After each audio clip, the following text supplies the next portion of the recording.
so much, Molly. And let me just add my own welcome to all of you joining us today for our online conversation with Katelyn Beaty on celebrity culture and the American church. I'd also like to thank our friends at the Brazos Press who are co-hosting today's online conversation with us, and welcome the more than 1,000 of you who have registered for today's online conversation. I understand that we have guests from more than a dozen countries joining us, as well as almost 100 first-time registrants. So first, welcome from across the miles and across the time zones. If you haven't let us know already, we'd love to hear where you're from. Put that in the chat feature. It's kind of fun for us all to see kind of where everyone is tuning in from. And a special thank you to those of you who have tuned in for the first time today for what is, I believe, our 88th online conversation. If you are one of those first-time attendees or otherwise new to the work of the Trinity Forum, we seek to provide a space to engage the big questions of life in the context of faith, and to offer programs like this online conversation to do so, and to come to better know the author of the answers. We hope today's conversation will be a small taste of that for you today. So every age has its scandals, but the last several years seem to have brought the collapse of quite a number of celebrity pastors and parachurch leaders whose ministries as well as reputations have been left in shambles as the reality of abuses, injustices, or immorality has come to light. Each of these cases have felt not only deeply sad, but also shocking, even unbelievable. And indeed, in most cases, the whistleblowers were initially not believed.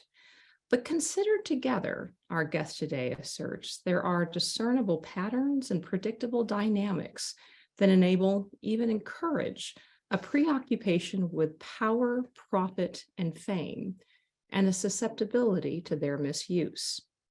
A culture of celebrity, she argues, is hurting the church, both by distorting the message of the gospel and often the priorities of the messengers who bring it. An overemphasis on cultivating personas on pedestals has often encouraged the pursuit of influence and profit without the guardrails of institutional accountability or spiritual maturity.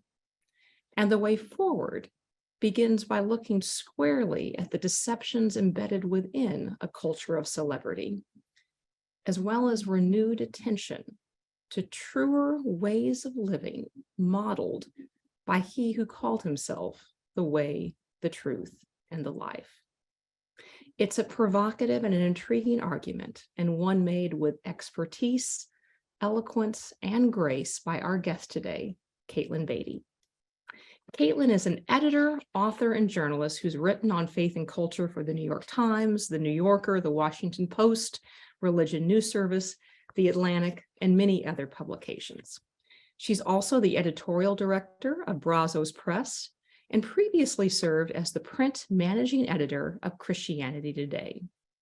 She is also the author of several books, but including her most recent book, Celebrities for Jesus: How Personas, Platforms, and Profits Are Hurting the Church, which we've invited her here today to discuss. Katelyn, welcome to Trinity Forum's online conversation. Hey, Katelyn, welcome. Hello, Sherry. Thank you so much for that invitation and introduction, and thank you all for joining us today. I look forward to getting to some of your questions later on in our hour together. Absolutely. Well, we're so excited to have you here. So as we start off, I just have to observe your career has been spent as a writer, an editor, a podcaster, a frequent commentator, all sectors and industries where the influence of celebrity is particularly profitable and sought after. Mm-hmm. So what do you see as the problem with celebrity culture, and what led you to write this book? Yeah, well, to answer the second part of your question first, I wrote this book in large part based on my time at Christianity Today magazine, flagship evangelical publication based in the Chicago suburbs, and would end up being there for about a decade. And CT is non-sectarian journalistic publication and received several tips and allegations in the time that I was there against famous Christian leaders, household names, people whose books were on my family's bookshelf growing up. Of course, I didn't know these leaders personally, but I had this kind of affection or affinity for them from afar, from that distance. And we'll talk about the distance that celebrity creates. And so CT, had to report on these stories, look into these allegations. And of course, we have seen a pattern emerge among celebrity leaders in the church. It tends to be the case that the higher the platform, the higher the power, and the higher the power, the lesser the accountability. We've seen in so many cases the failure of surrounding institutions and leaders to offer accountability and checks and balances to that celebrity power. So I wrote this book very much to step back from the headlines, not so much to rehearse the details, but to say, okay, what's in the water here for the American church? Surely there is something beyond kind of individual sins or pathologies. There's enough of a pattern here to say we all need to examine our own common life together, our own institutions, the desire perhaps in our own hearts to either seek a platform or to put others on platforms, so that we don't keep seeing these falls and failures, that there's a lot at stake. To go back to the first part of your question, yes, I have been inside the evangelical industrial complex for my entire career. And so on one hand, I am very sympathetic to the idea that platforms and self-promotion feel like just part of the game in a celebrity-oriented American culture, in a social media-driven culture. I think a lot of us sense the tension of wanting to use those tools without those tools misshaping and misforming us. So it's simplistic to say every Christian, every faithful Christian should be off screen, should be off the stage. I would be very hypocritical to make an argument like that. But I do want anybody who feels called to the role of communication and conversation in a public way to really be serious and sober about the temptations that can come with a platform-driven life and the personas that can arise in the midst of that. I've seen many articles and heard many people say that the last several years has basically seen the shift to an attention-based economy where, attention is the most scarce and valuable resource, even more than some material goods. And so getting attention is sort of the new coin of the realm. If we live in an attention economy, is a celebrity culture, does it become inevitable and even unchangeable? I think it is inevitable for Christian leaders and organizations that want to get people in the door. And we think about evangelistic models and church growth strategies or organizational strategies. And oftentimes in those contexts, numerical growth, whether in a budget or number of seats, number of people in the seats or pews, whatever kind of church you go to, is kind of the main goal. We want to see that numerical growth. And there's a very pragmatic calculation that can come in, whatever it takes to attract people. And so maybe another way of saying that is whatever holds people's attention. We know that having a pastor with a excellently communicated 20-minute sermon that's passionate and motivational and helps me live a better life or a more fulfilled life, well, that holds people's attention. I mean, churches have risen and fallen just on the power of the one person's oratory skills. So there can be a very strong pragmatic impulse, both within American culture and then, of course, within American evangelical culture. Part of what I want to say in this book is that what we want as people of Christian faith isn't just to hold people's attention, because we all know how fickle attention is and how easy it is to, flit from one thing to another. What we're offering people, or what we want to offer people, is something that captivates their hearts and minds and calls them to a life of deeper commitment, of deeper community, of not just being entertained, but being known in deep and lasting ways. And I think that is what we are made for. I think that's what we want, and maybe don't always know how to articulate. And so in what ways can the church and Christian leaders perhaps play on holding people's attention, but also captivate their affections with the gospel, with the invitation to a deep life in Christ? And that might actually require not using some of the tools of the world. If we want to offer something radically different from what the world offers, we can't just determine to pick up the world's tools and expect to use them for godly ends. And so a lot of this book really is about looking at the means and saying that the means matter as much as the ends, and fear that we've become overly focused on the ends that we forget the means. We forget to even ask questions about how we're getting to our goals. No, that's fascinating. One of the things I thought was quite intriguing in your work is in tracing especially American evangelicalism. A lot of the early celebrities of the 19th century in particular were evangelists. They were not tied to a particular institution or local church, or even sometimes a denomination. They were nomadic, traveling, very well known, whether we're thinking about Charles Finney or John Wesley, or even Billy Graham. And would be interested in your thoughts on how sort of that early history of so much of American evangelical Christianity being tied to revivals sort of instigated by a celebrity figure might affect our view of celebrity culture. Mm-hmm. Yeah, well, I find the history of, let's argue, the most famous evangelical leaders of the last 200 years, and kind of the men who would really shape our understanding of modern American evangelicalism. I come to this topic with great affection for Billy Graham in particular, and I write about him a lot in my book.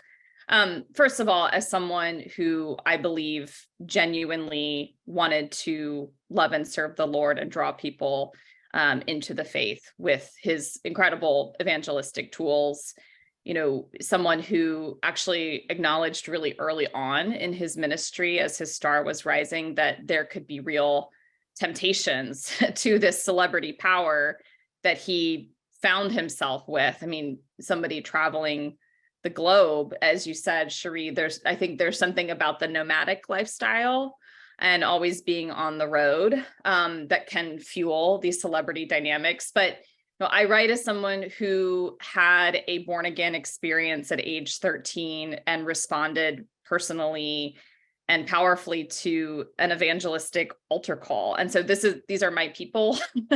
This is very much my lineage. When I think back to my own early faith formation, our family always attended church, but really never understood what it meant to be part of the local church. I think really the emphasis was on having a powerful and pretty individualistic response to a gospel message. And oftentimes that message being, from someone like Billy Graham, where you would go listen to them at a stadium packed with tens of thousands of people, or hear them on the radio or on TV. And so we can point to that kind of legacy and say, yes, numerically, I mean, even Billy Graham once bragged that he reached more people with the gospel than Jesus, which is a pretty bold thing to brag about. I'm indebted to that impulse, that evangelistic impulse, and certainly that has borne much fruit. I think what we are now encountering, it's in part a discipleship problem in the American church, that after that powerful individualistic experience, we aren't always equipped to know how to invite people into a life of ordinary faithfulness that doesn't depend or rise or fall on a powerful emotional response to a particular message. And we all know that life with other people and with other believers can be hard, can be grating, can be boring.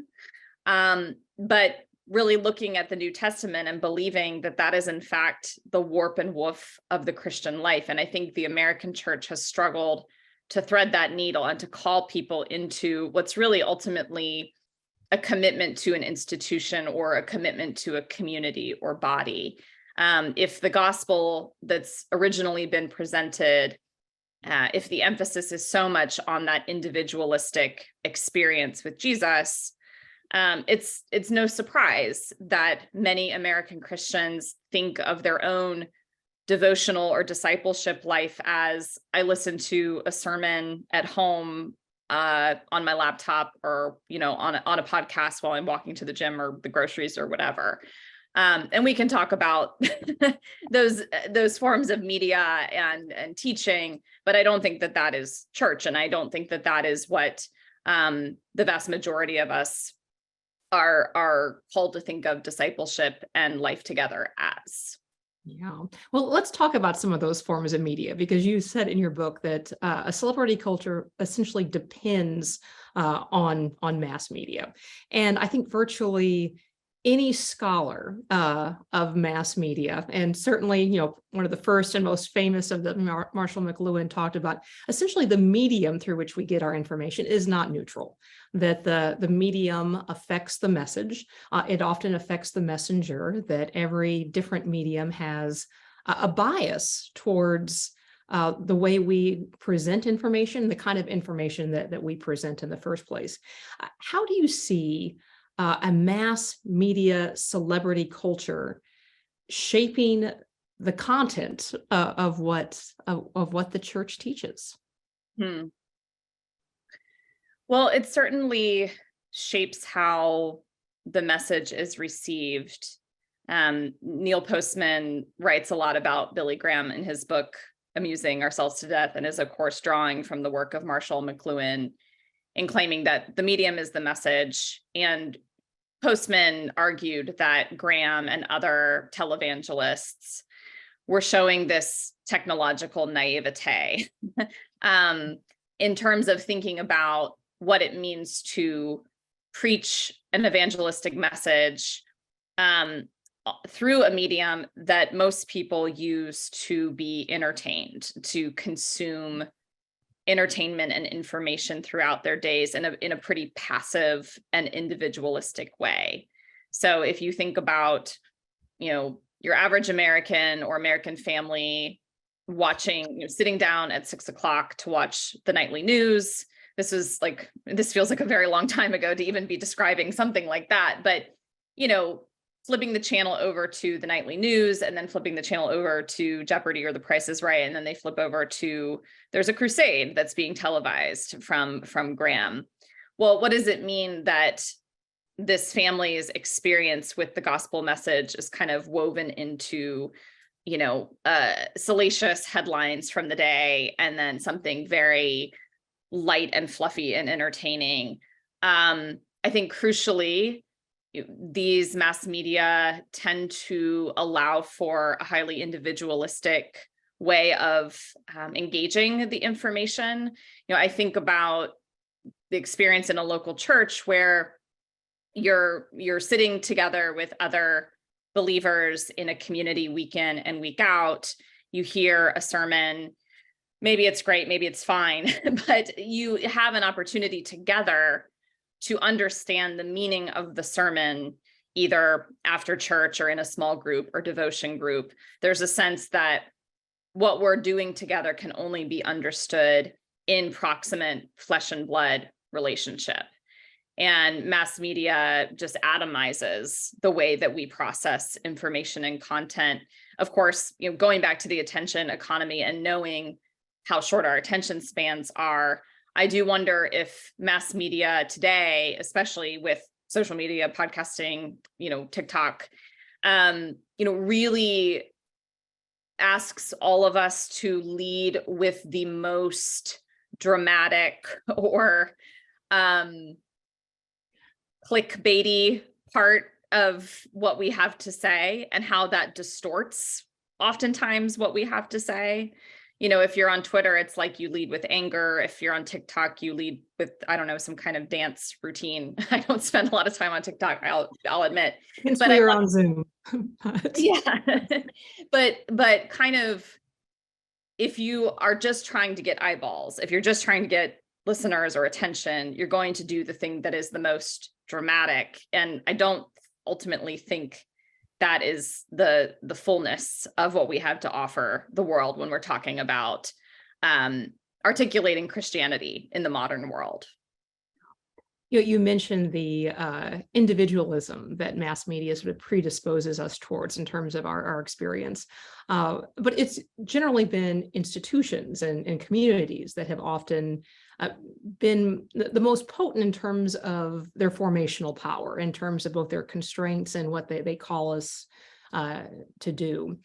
And I noticed that you quoted Yuval Levin, who's also been one of our online conversation guests, on the importance of institutions, and have not have implied, but even argued that in many ways mass media and celebrity culture can undermine the formative power of institutions. Would love to hear more of your thoughts on how that happens.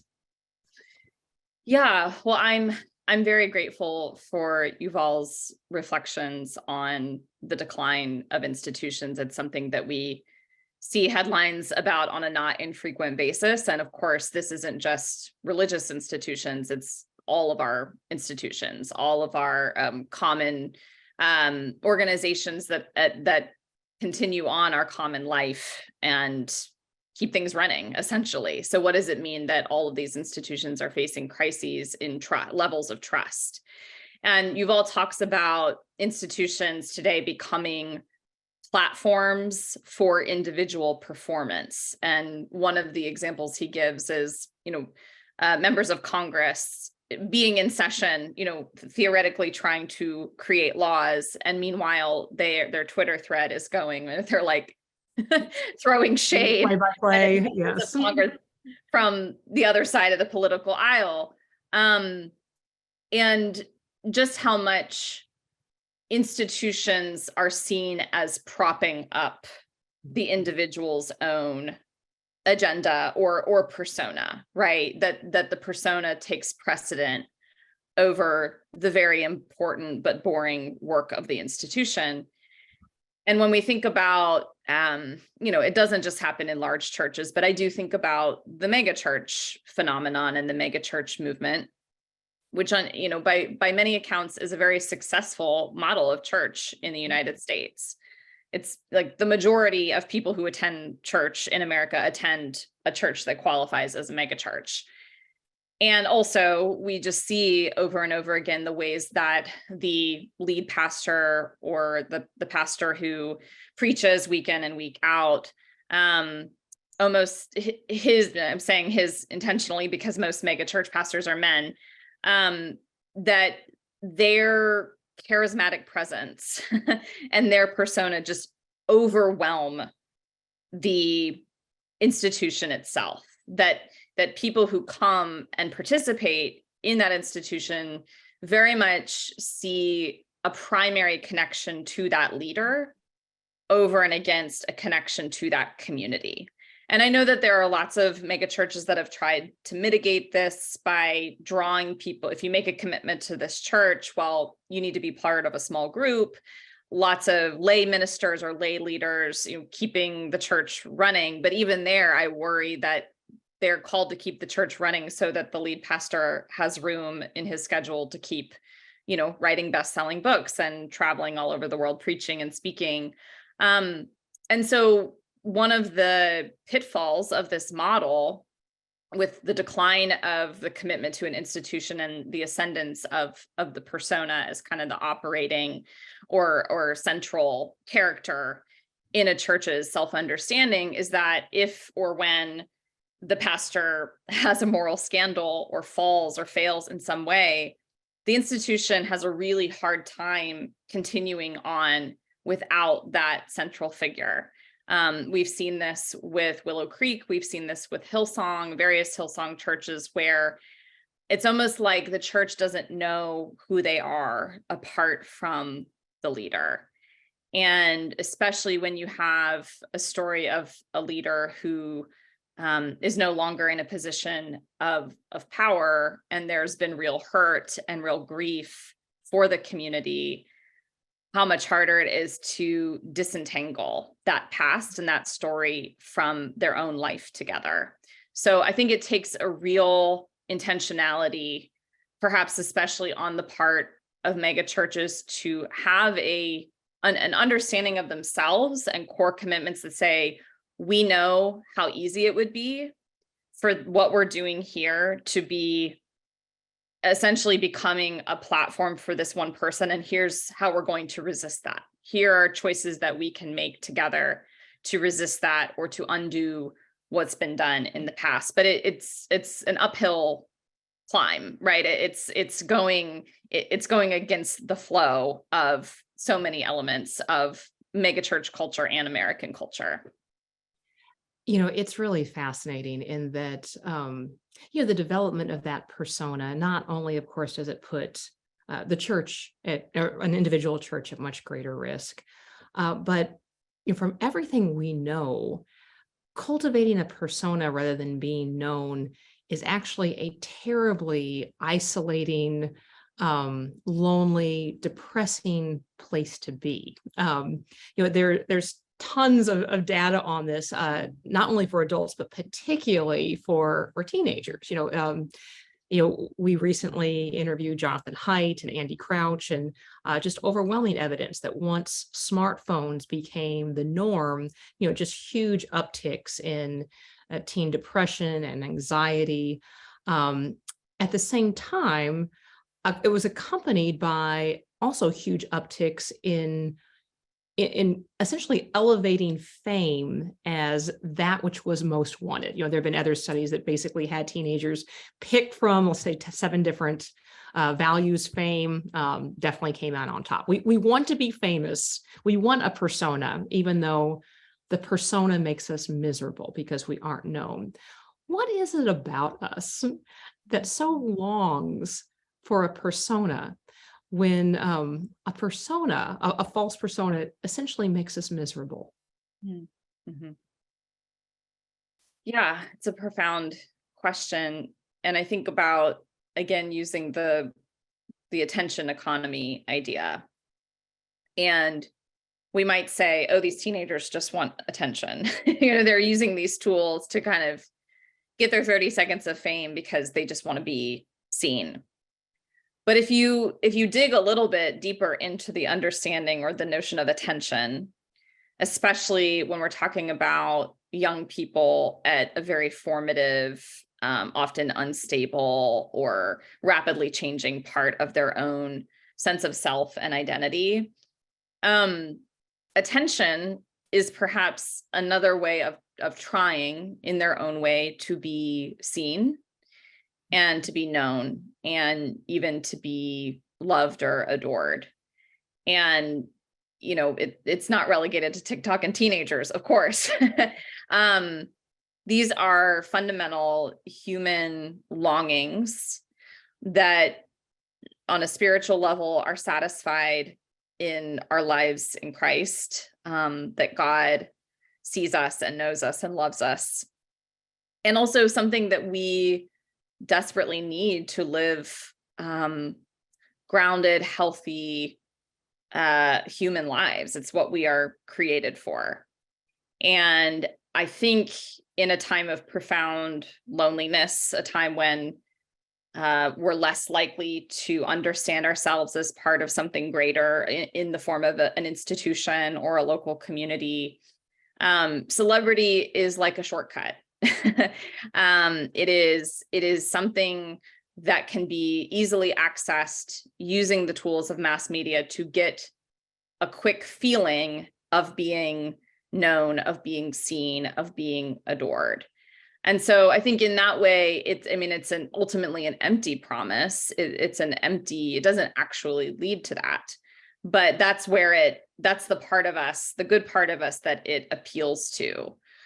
Over time, of course, like if it happens to you that you become mega famous, like overnight, especially at a young age, you just hear about, people who grew up in Hollywood or became famous as teenagers or even children, the profound psychological and relational consequences of that. And I want Christians to, first of all, offer young people that a place where they can really be known and loved. I mean, I think about my own youth pastor growing up. This was all, of course, pre-social media by many years, but she would take me out to Dairy Queen after school, or come to my band concert. Just that kind of presence of attention and care can go a really, really long way in mitigating the temptation to find it on the internet.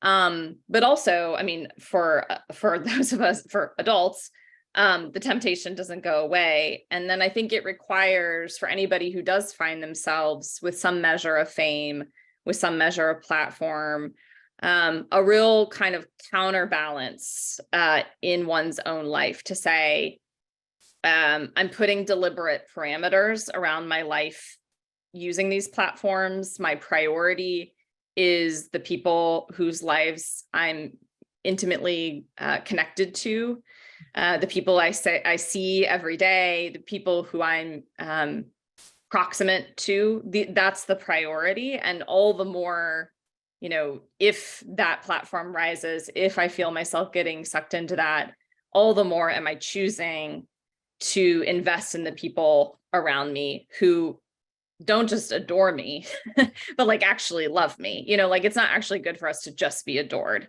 but to be loved is to be deeply known and deeply seen and deeply committed to, all the same. I write in the final chapter of Celebrities for Jesus about the role of friendship, which I asked, you just mentioned Andy Crouch, and I interviewed him. He's written very deeply and thoughtfully on technology, and just asked, what do we do? And he mentioned, of course, we know accountability is important. We know we need to place limits on our screen time and all of that. But his answer or antidote to the celebrity problem, he offered friendship, which was not something that I was expecting. But just the powerful role that lifelong friends can play in grounding us, keeping us on the ground when all of this digital technology wants to take us away from real presence, away from real community, and into some kind of fantasy performance of a persona that's not actually rooted in who we really are. Well, Katelyn, this has been fascinating. So many more questions, but we're going to turn to the questions that are piling up from those who are watching. And just a reminder, if this is one of your first times, you can not only ask a question, but you can also like a question. And that gives us an idea of what some of the questions are that most people have on their minds. So a question from Marlo Rondoni. And Marlo asked, to what degree do you see pastor as CEO and bad governance as a significant part of the problem? I see it as very much a big part of the problem. I don't have a percentage in mind. And I have been in mega churches where the pastor, for all I could tell, did not think of themselves as CEOs. But I think very much so, the mega church model drew explicitly in the 70s and 80s from the American business model. It was not, there wasn't even anything covert about it. It's just looking at basic business capitalistic principles and thinking about growth and the bottom line as the driving principles. And so you end up with people at the helm who, as you just noted, don't really come in with an understanding of the pastor as a shepherd of souls.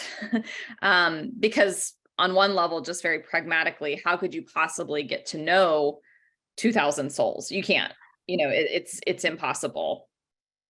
The pastor is not so much someone who is meant to be accessible or someone who can provide emotional or spiritual pastoral care in any kind of personal way. Rather, they are the visionary.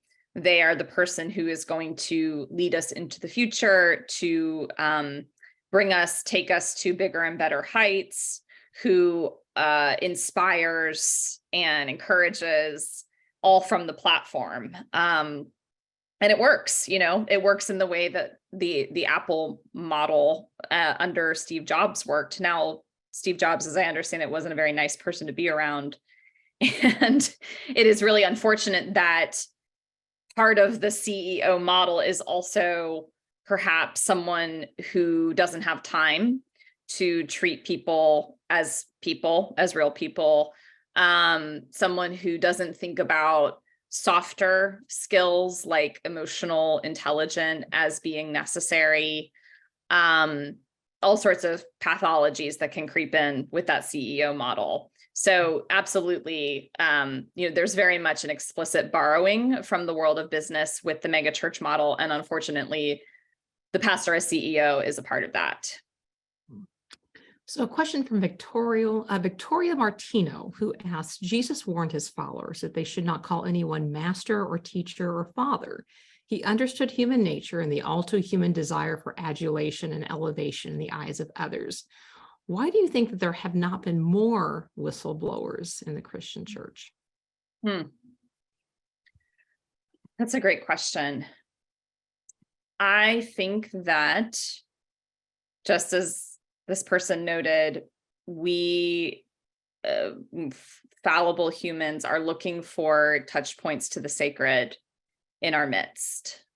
We are looking for figures who seem to be closer to the Lord, divinely and uniquely blessed. We want to be part of whatever they're promising to do among us. If you're around a leader who's saying, this is the vision that the Lord has given me, and this is how our church or organization is going to be a part of, spreading the kingdom in our midst, of being on mission for God, that meets a very deep felt need for us to be part of something bigger than ourselves, to, as Christians, feel like we're co-laborers with God. Maybe God is uniquely blessing us or leading us in a way that God isn't leading other communities. It just feels really good to be a part of that. I couldn't help notice the music lead-in for this session, and immediately thought back to, of course, the Christianity Today podcast, The Rise and Fall of Mars Hill, just a very well done podcast series. And I thought it was really well done, in part because Mike Cosper, the producer, recognized how many good things that people were getting by being part of Mars Hill. They weren't dumb. They weren't just blind sheep. There seemed to be actual spiritual fruit. And we all want to see that in our midst. And the danger is when we end up confusing faithfulness to Christ with loyalty to a particular person, or thinking that God can only work in our midst or with this leader, and not seeing the bigger picture and ending up excusing behavior that should never be excused. But we want a touch point to the divine, and we want to be part of something big and important. And that can lead a lot of us to turn a blind eye to really concerning and unchristian behavior. So a question from Peter Sherman, who asks, your book uses the word charisma a lot, and I wonder how a theology and sociology of charisma might compare and contrast with your notion of celebrity. I suspect they are not the same thing. Yeah, well, charisma, of course, has a spiritual dimension to the word. We think about Paul writing about a charism or gift, and we also talk about gifted people, both inside religious circles and beyond them. And I didn't write about this as much as I would have liked to, but I think too about Max Weber's notion of charismatic authority and the ascendance of charismatic authority over more traditional forms of authority. It is simply the case that I would say most celebrities have some kind of personal charisma, but it differs. Just because you're charismatic doesn't mean that you are a celebrity in the unhealthy way. And I think that's why it's important early in the book that I try to distinguish between celebrity and fame. And we think about someone like Martin Luther King, who had a very charismatic presence, obviously was able to help lead the civil rights movement because of his incredible oratory skills and charismatic presence among other people. I don't think that he was seeking to become a celebrity in his midst. And actually, Billy Graham is another great model of someone who I genuinely believe had incredible gifts, going back to the charisms. He was gifted many different skill sets, and most people found him to be charismatic. They wanted to be around him. We've all met people where it's like, I want to be around that person. They light up a room, like people hang on their every word. And when we're thinking about, spiritual leadership, learning to, if you encounter someone with incredible charisma, perhaps thinking through special guardrails where it doesn't just slide into a celebrity dynamic, because part of charismatic authority is that those leaders find that there's like a cult of personality that builds up around them, even if they don't want it. So just recognizing that having charismatic authority or having charisma isn't always a blessing, and it can come with things that you never wanted. People following you in a very unhealthy or obsessive way. So just recognizing that, charismatic authority comes with the need for particular sensitivities and guardrails so that it doesn't slide into unhealthy celebrity dynamics. Oh, that's great. So Adam Vicks asks, given the reality that large-scale platforms like big conferences and social media aren't going away, what are healthy examples of how the church can combat celebrity culture in Christianity? Mm-hmm, mm-hmm. Yeah, well, I'm not thinking so much about lay Christians here, and I'm sure Adam, who just asked the question, was probably thinking more about like what can everyday Christians do.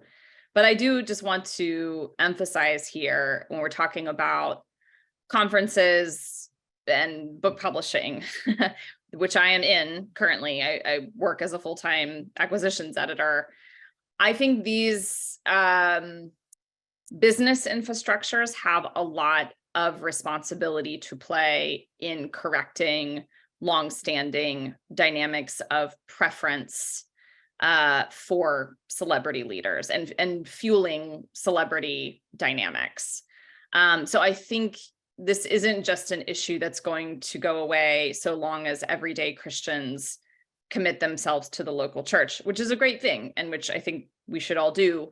But I just want to note that there are these bigger infrastructure and commercial dynamics at play in American evangelicalism, where I don't think things will change until leaders in those organizations say, this has gotten out of hand.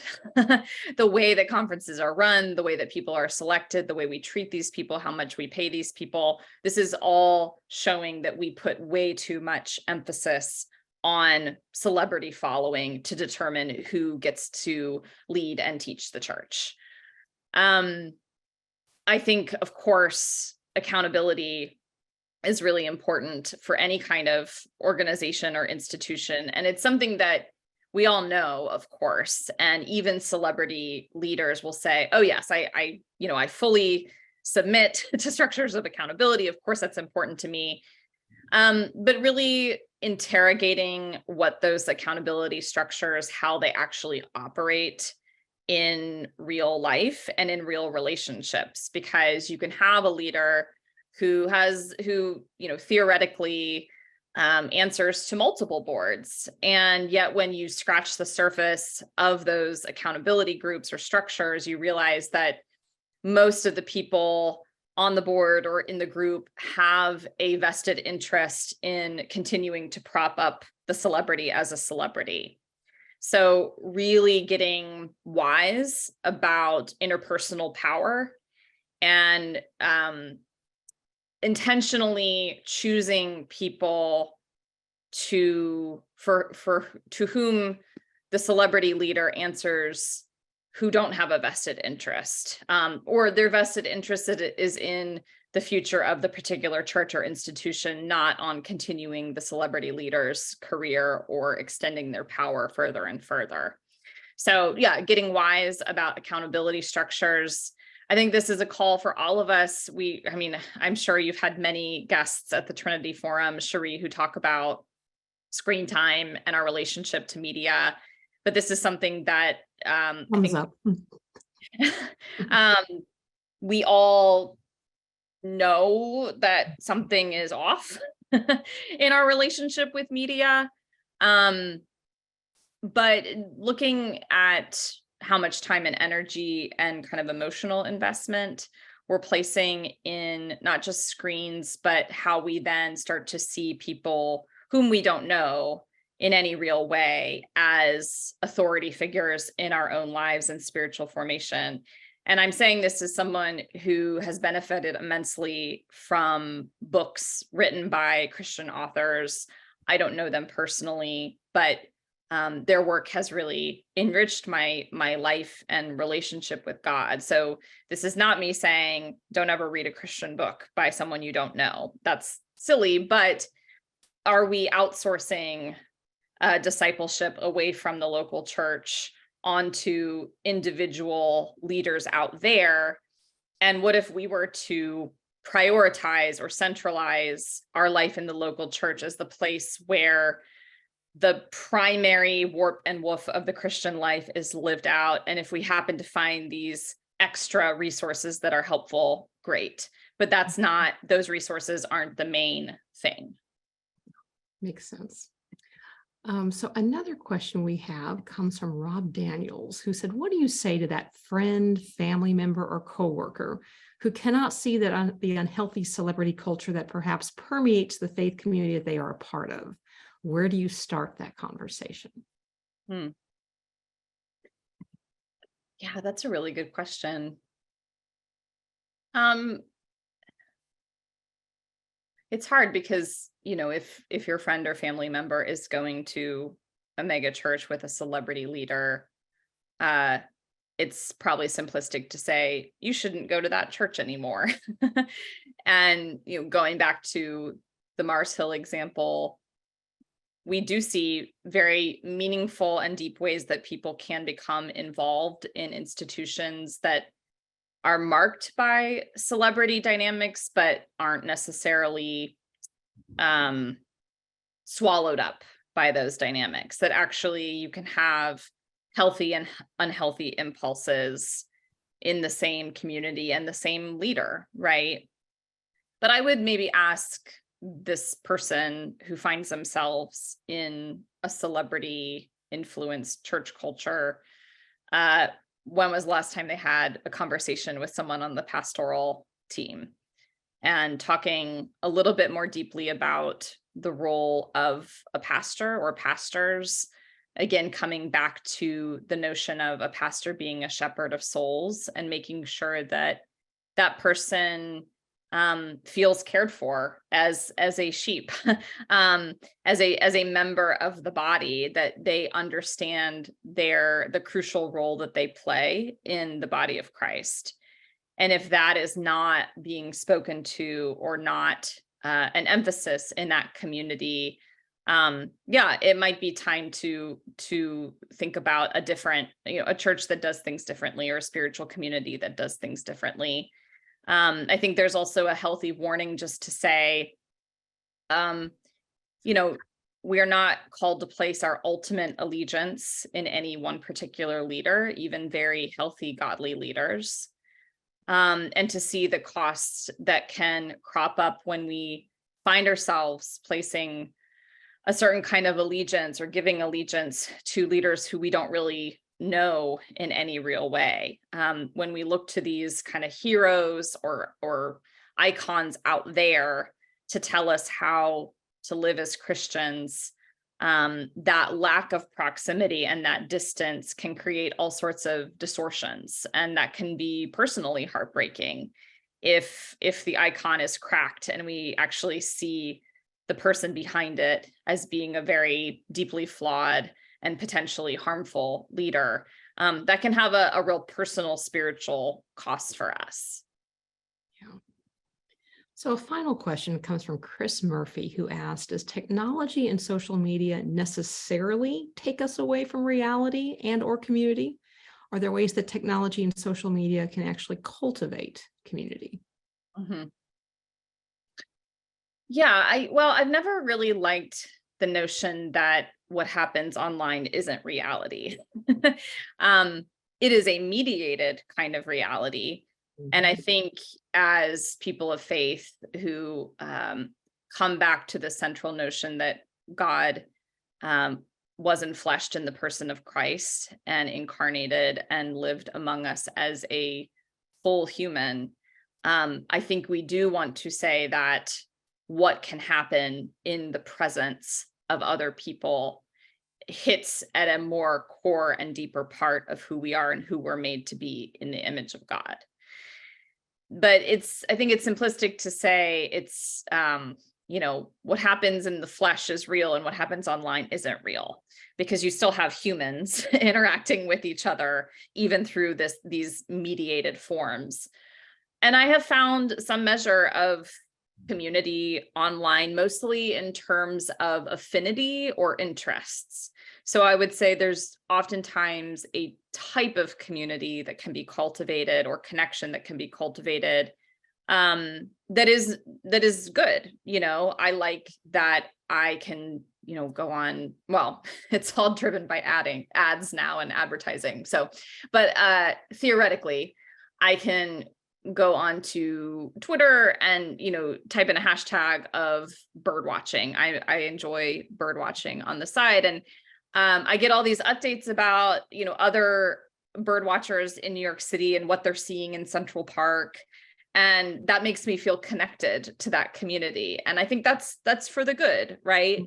But in general, those types of communities aren't the types of communities that can show up for us in our most profound moments of need, for human understanding and connection. And so it's not only invest in the people that you spend your everyday life with. It's not that the connections you find online aren't real. It's just that at the end of the day, if I know myself to be a vulnerable person, and knows very well that I could face a moment of crisis, of deep vulnerability, where I need to rely on other people to get through the day or to get through the season, the people who I have connected with online just can't be there for me in a deep way. And I don't think that they can necessarily mediate the presence of Christ among us in the way that a friend who would cry with us or pray with us or put their hand on our shoulder can. So it's simplistic to think in-person good, online bad. But I think it is appropriate to talk about prioritization and the kind of connections that we're able to cultivate both in person and online. Thanks, Katelyn. This has been fascinating. And thank you to all of you for your questions. This has been just a particularly great group of really thoughtful questions, and we regret that we have only been able to get to a fraction of them. So thank you for sending those in. In just a minute, I want to give Katelyn the last word, but before then, a few things just to share with you. First, immediately after we conclude, we'll be sending around an online feedback form. We love to get your thoughts. I say this every time, but it's true every time. We read every word. We try to take your examples and suggestions to heart to make this program ever more valuable to those of you who watch it. So as a particular incentive for filling out the feedback form, we will send you a code and a link to a free Trinity Forum, a reading download of your choice, the digital version of our readings. And some readings we would particularly recommend to go a little bit further into the topic that we've been discussing today includes Brave New World, Who Stands Fast by Bonhoeffer, and Augustine's City of God and Confessions. In addition, tomorrow, right around noon, we'll be sending out an email, which includes not only a list of additional readings and resources where you can go more deeply into this topic, but also an edited video of today's online conversation that we would love for you to share with friends, family, and others to start a conversation. We also would love to extend an invitation to you to join the Trinity Forum Society, which is the community of people who help advance the Trinity Forum's mission of cultivating, curating, and disseminating the best of Christian thought. We rely on our members to try to fulfill that mission and would love to welcome you to part of that community. There are many benefits to being a member of the Trinity Forum Society, including a subscription to our quarterly readings, a subscription to our daily What We're Reading list of curated readings and recommendations, as well as today only, for those of you who join the Trinity Forum Society with your gift of $100 or more, we will send you a signed copy of Katelyn's book, Celebrities for Jesus. So would love to have you join us at the Trinity Forum Society, and would love for you to receive a copy of Katelyn's book as well. Coming up in the next few weeks, for those of you who are in town in DC on March 21st, we'll be hosting Russell Moore, Curtis Chang, and David French on the topic of Towards a Better Christian Politics. Would love to have you join. In addition, some upcoming online conversations to be aware of include March 24th, where we'll be hosting Vegan Garoyan and Angel Parham on Tending the Heart of Virtue, and on March 31st, where our guest, Jessica Hooten Wilson, will talk to us about reading for the love of God. So mark your calendars, and would love to see you at each of those. Finally, as promised, Katelyn, the last word is yours. Well, I won't end with reading all of Middlemarch, but I will read the final portion of the novel from George Eliot. And this is about a woman, Dorothea Lange, who starts off in her life having grand visions of doing big things for God and wants to become a famous saint like Teresa of Avila of her time. And life takes her to places of disappointment, to places that are quieter and unseen. But she really starts to see her calling over her life as investing in the people closest to her. And the novel is such a beautiful image of ordinary faithfulness, which I think is perhaps the most potent antidote to celebrity culture in our midst. And so I'll read the final sentences of Middlemarch. Dorothea's full nature spent itself in channels which had no great name on the earth, but the effect of her being on those around her was incalculably diffusive. For the growing good of the world is partly dependent on unhistoric acts, and that things are not so ill with you and me as they might have been is half owing to the number who lived faithfully a hidden life and rest in unvisited tombs. And so I can't read that without tearing up. But the image of living a faithfully a hidden life, and what if that is the call for the vast majority of us, and can we live into that vision with relief and joy? Thank you, Katelyn. That was beautiful. Thank you to each of you for joining us. Have a great weekend.